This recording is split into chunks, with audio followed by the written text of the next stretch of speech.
Dear students, आज हम second year के सब्जेक्ट टीचिंग ऑफ साइंस के अंतर्गत एक इम्पोर्टेंट टॉपिक ले रहे हैं जिस पर हर साल एक क्वेश्चन जरूर आता है। कोशिका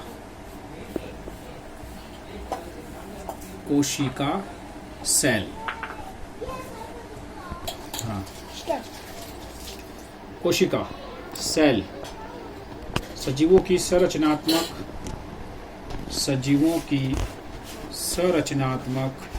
एवं क्रियात्मक इकाई कोशिका कहलाती है। सजीवों की संरचनात्मक और क्रियात्मक इकाई क्या कहलाती है? कोशिका, जिसे हम सेल भी कहते हैं। सबसे पहले मृत कोशिकाओं को देखा था रॉबर्ट हुक ने। किसने देखा था? रॉबर्ट हुक ने 1665 में कोशिका की सर्वप्रथम खोज हुई रॉबर्ट हुक के द्वारा। ठीक है। जबकि जीवित कोशिकाओं को सबसे पहले देखा या हम कह सकते हैं खोजा गया एंटोनी वॉन ल्यूवेनहॉक ने। एंटोनी वॉन ल्यूवेन हो गया, कितने मिनट हो रहे? हम फिर दो भागों में विभाजित करते हैं। इसको हम फिर दो भागों में विभाजित करते हैं। ये आप अच्छे से समझ लेना। इस पर अक्सर परीक्षा में सवाल प्रश्न पूछे जाते हैं। इसके दो भाग हैं। कोशिका कला, जिसे हम प्लाज्मा झिल्ली भी कहते हैं। प्लाज्मा झिल्ली। और दूसरा भाग है इसका जीव द्रव्य, जिसे हम प्रोटोप्लाज्म भी कहते हैं। प्रोटोप्लाज्म। कोशिका कला और जीव द्रव्य को हम आगे फिर ले जाकर विभाजित करते हैं दो भागों में। कितने भागों में विभाजित करते हैं? दो भागों में। ठीक है। पहला भाग होता है इसमें कोशिका द्रव्य,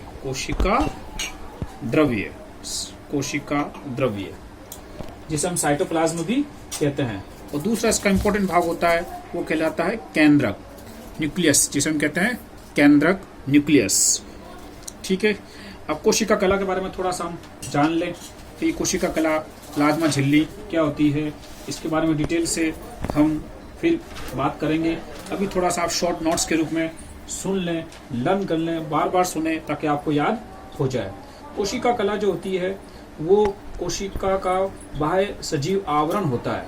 क्या होता है? ये बाह्य सजीव आवरण होता है। इसका हम चित्र बनाएंगे बाद में, डायग्राम के द्वारा इस सारे कोशिकांगों को, कोशिका द्रव्य को, केंद्रक को समझेंगे। ये कैसा आवरण होता है? बाह्य आवरण होता है, जो कि किसका बना होता है? प्रोटीन और लिपिड का। किसका बना होता है ये कोशिका द्रव्य वाला आवरण? प्रोटीन और लिपिड का। ठीक है। तो ये प्रोटीन और लिपिड का बना हुआ बाह्य आवरण होता है। इसमें इतनी जानकारी है फिलहाल। जीव द्रव्य जो प्रोटोप्लाज्म है, ये डिटेल है इसकी काफी। इसके दो भाग हैं, कोशिका द्रव्य और केंद्रक। ठीक है। प्रोटीन लिपिड का बना हुआ ये कोशिका कला वाला आवरण होता है। इसका मुख्य कार्य यही होता है कोशिका को आकार प्रदान करना। जिस तरह से हमारी जो त्वचा होती है वो हमारे शरीर को आकार प्रदान करती है या हमारे शरीर को ढके हुए होती है, हमारा कंकाल भी हमारे शरीर को आकार प्रदान करता है।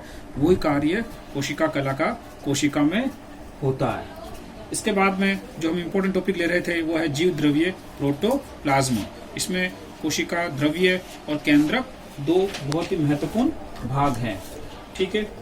कोशिका द्रव्य को फिर दो भागों में विभाजित किया जाता है।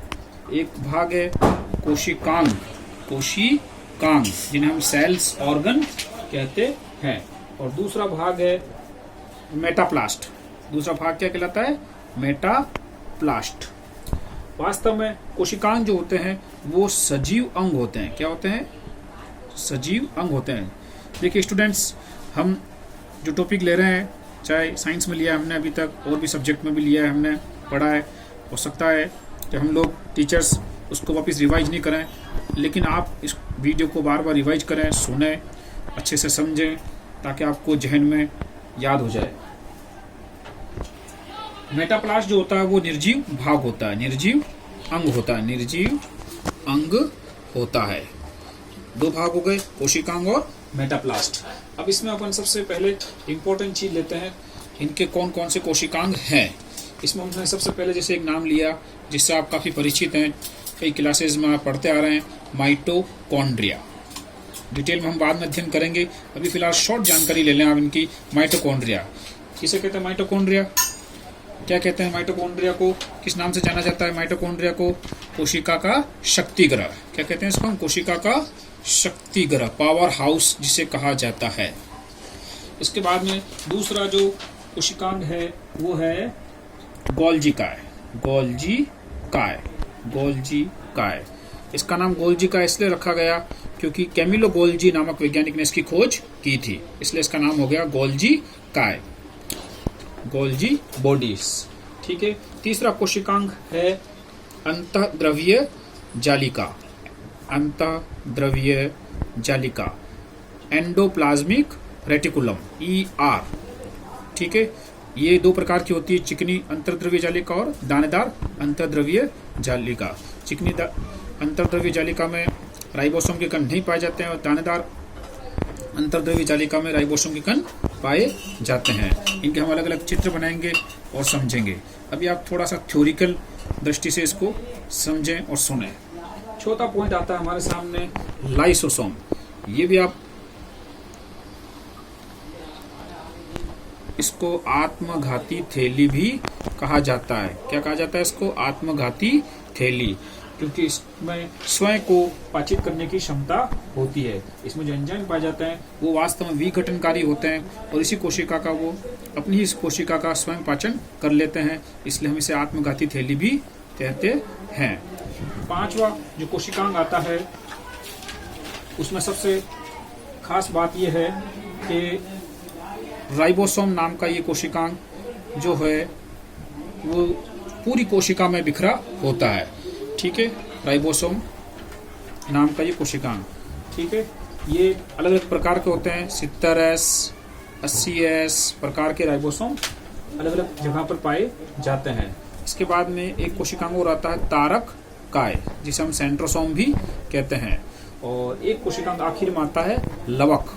क्या आता है? लवक, प्लास्टिड्स, जो कि केवल वनस्पति कोशिका में ही पाया जाता है। अब ये वनस्पति कोशिका जंतु कोशिका में जो अंतर है, डिफरेंस, जो आपकी परीक्षा में अक्सर पूछा जाता है, इसको आप अच्छे से याद करना। छोटी क्लासों में पढ़ा है आपने, इसको हम डिटेल में और आगे पढ़ेंगे, अध्ययन करेंगे। वनस्पति कोशिका और जंतु कोशिका में अंतर, जंतु कोशिका वनस्पति का नामांकित चित्र बनाइए, कोशिकांगों की चित्र बनाइए। लवक जो होते हैं वो 3 प्रकार के होते हैं।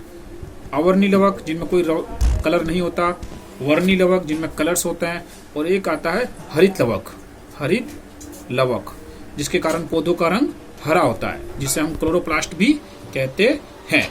बस एक थोड़ा सा बाकी रह गया है, इसको आप सुन लें पहले।